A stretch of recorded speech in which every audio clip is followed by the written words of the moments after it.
네, 안녕하세요.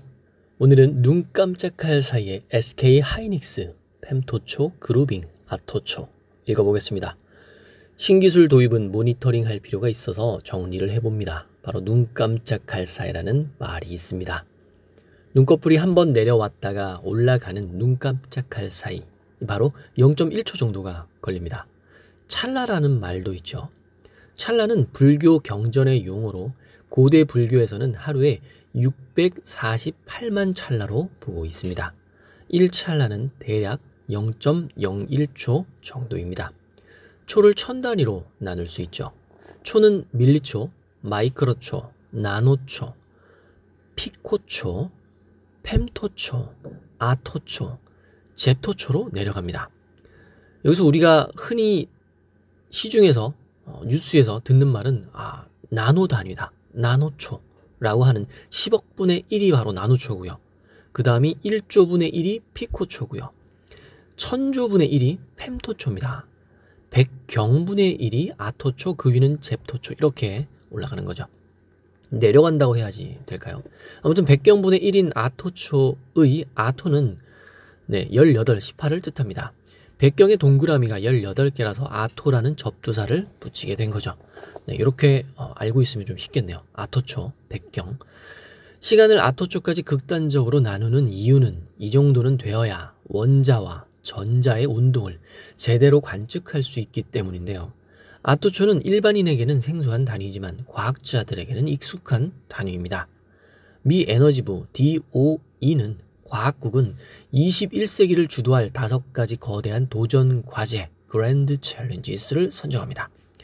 5가지 그랜드 챌린지스는 전자 수준의 물질 변화 제어, 2번째, 효과적인 물성 설계, 3번째, 물상의 이해 및 제어, 5번째, 나노 수준 생명체 구현 기술, 비평형 물성 분석 및 제어입니다. 어려워 보이는 용어들이지만 공통점이 바로 2가지가 있습니다. 양자역학의 아토초 과학입니다. 5가지 과제는 양자역학을 도구로 사용하는 기술들이고 공통 핵심 기술은 원자와 전자의 움직임을 관측 제어하는 아토초 과학입니다. 전자의 운동은 펜토초나 아토초 영역에서 이루어지고 있죠. 기존 과학은 이것을 통제할 수 없어서 정태적인 상태에서 연구를 해왔습니다. 반면 아토초 과학은 움직임을 통태적으로 연구할 수 있는 도구를 제공합니다. 보호 모형에서 수소 원자의 전자가 핵을 한 바퀴 도는데 걸리는 시간이 150 아토초입니다. 당시는 전자가 핵 주위를 초당 70km 정도의 속도로 돌고 있다고 봐왔었죠. 이게 바로 1913년도 보어 이론입니다. 전자의 운동이 아토초 시간에서 난다고 하는 말이고, 이것이 관찰하고 연구하려면 아토초 급의 관찰 방법이 필요하다고 판단하게 됩니다. 고등학교 화학을 보면 에너지 준이라는 개념이 나옵니다.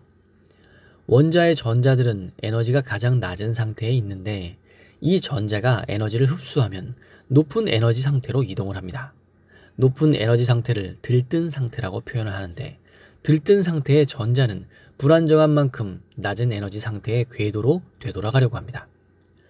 전자가 에너지를 방출하고 낮은 에너지 상태로 돌아가는 과정에서 방출되는 에너지가 빛을 발생하죠.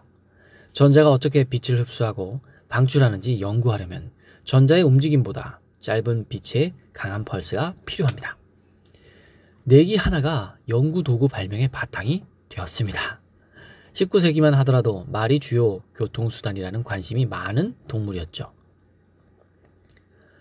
1872년 릴런드 스탠퍼드라는 사람이 친구와 말에 대한 논쟁을 하게 됩니다.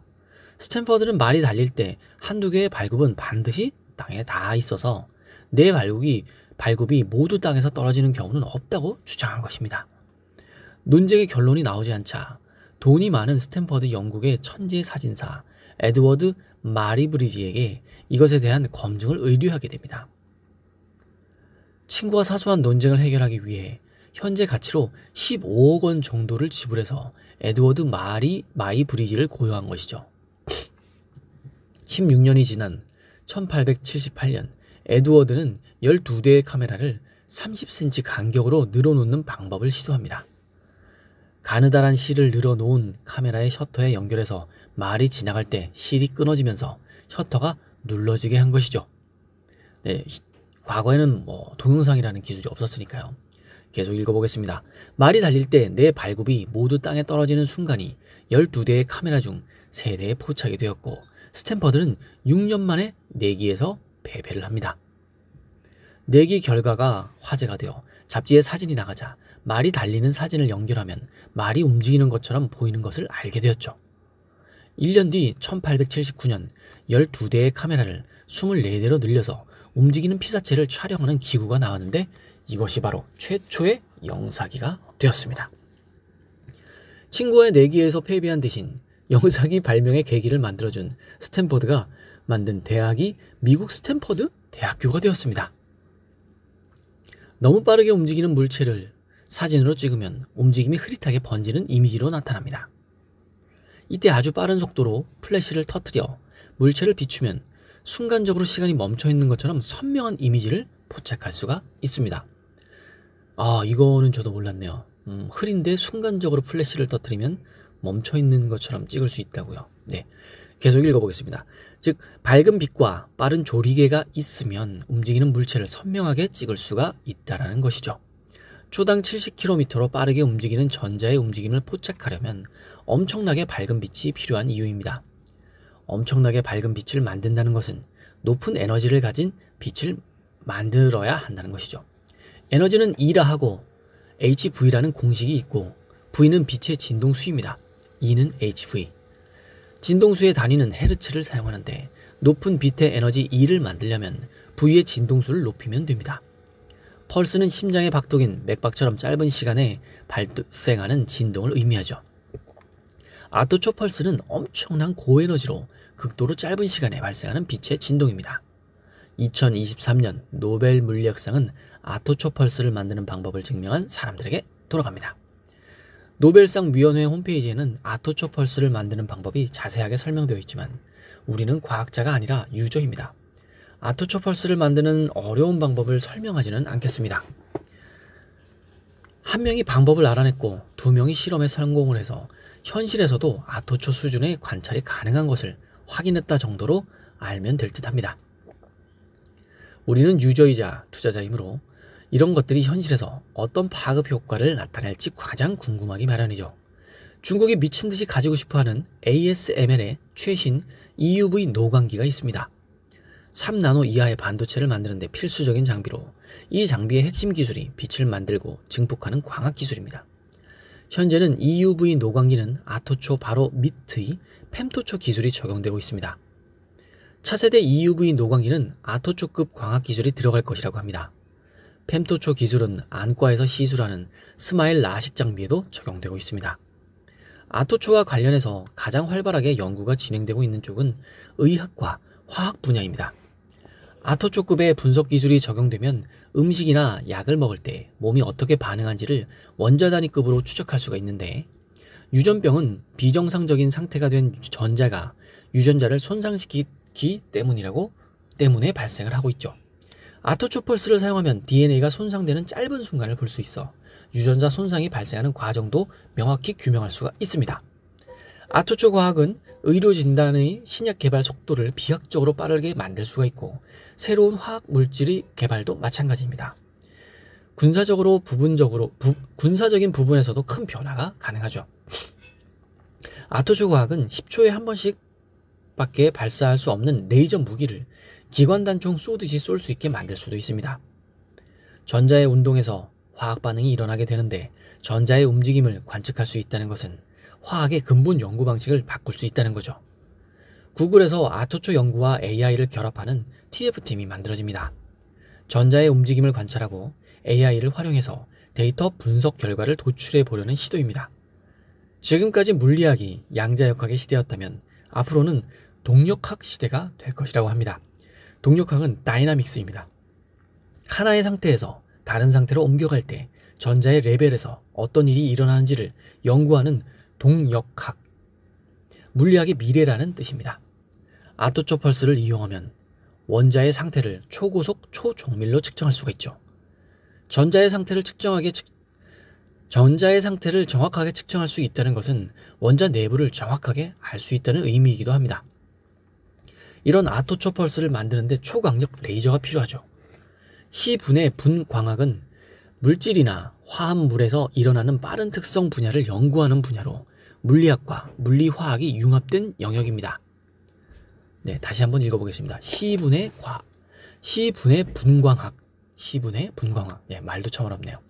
시분해 분광학은 짧은 빛을 비추고 펌프, 고속 카메라로 관측하고 프로브 하는 짧은 펄스폭을 가진 광원 펄스 레이저가 개발의 핵심입니다. 펄스 레이저는 화학 반응에서 화학 결합이 변화하는 과정을 실시간으로 관측이 가능하고 원자 내의 전자의 빠른 움직임을 알 수 있게 됩니다. 아토초 과학의 세계선도 연구 그룹은 미국 국립표준기술연구소 NIST와 독일 막스 플랑크 연구소 MPQ, 일본 이화 연구소 등입니다. 이들이 초강력 아토초 제어 기술, 아토초 펄스 발생 기술, 아토초 측정 및 초고속 분광학 기술을 중심으로 연구를 진행하고 있죠. 세상 모든 물질은 원자로 구성되고 그 최소 단위는 전자입니다. 원자의 전자 수와 그 구성은 각기 다른데 수소 원자에서는 전자가 1개뿐이고 산소 원자에는 전자가 8개입니다. 원자 내 전자의 재배열은 물리학의 많은 과정에서 중요하게 여겨지고 정밀도가 향상될 때마다 물리학이 비약적으로 발전을 해왔습니다. 아토초 영역의 도약은 양자역학에 견줄 만한 산업에 큰 영향을 끼칠 것으로 예상되는 상황입니다. 반도체에서도 이런 발전들이 적용되고 있죠. 반도체 웨이퍼는 점점 얇아지고 있습니다. 지금까지 웨이퍼를 자르기 위해 다이아몬드 사용한 기계적 절단 블레이드이나 스텔스 다이싱 기술을 써왔습니다. 스텔스 다이싱은 웨이퍼 내부에 크랙을 만들어 분리하는 방식이죠. 기계적 절단은 웨이퍼 두께를 100 마이크로미터, 스텔스 다이싱은 50 마이크로미터 안팎에서 주로 쓰이는데 HBM4용 웨이퍼는 20에서 30 마이크로미터입니다. 웨이퍼 두께에 맞지 않는 절단 방식을 쓸 경우 웨이퍼에서 미세 균열이 생겨 수율에 문제가 생길 수 있습니다. 생기게 됩니다. 100조분의 1초인 펨토초, 극초단파 레이저 펄스를 이용해서 웨이퍼를 한 번에 자르는 방법이 나왔습니다. 바로 펨토초 레이저를 활용한 펨토초 그루빙 기술입니다. 그루빙, 펨토세컨드 레이저 그루빙은 절단하기 쉽게 레이저로 표면에 아주 미세한 흠을 만드는 기술입니다. SK 하이닉스가 펨토초 그루빙 기술의 적용을 선언했고 삼성전자와 TSMC, 마이크론도 발주를 진행하고 있습니다. 와, 소름이 돋았습니다. 지금 제 어깨와 팔에 소름이 돋았습니다. 네, 무려 SK 하이닉스. 계속 읽어보겠습니다. 세부적인 결단 방식으로는 2가지 검토 대상에 올라가 있습니다. 2가지 검토가 절단해야 할 부분을 미리 파거나 즉 그루빙하거나 레이저로 한 번에 완전히 분리, 풀컷 하는 방식이 후보입니다.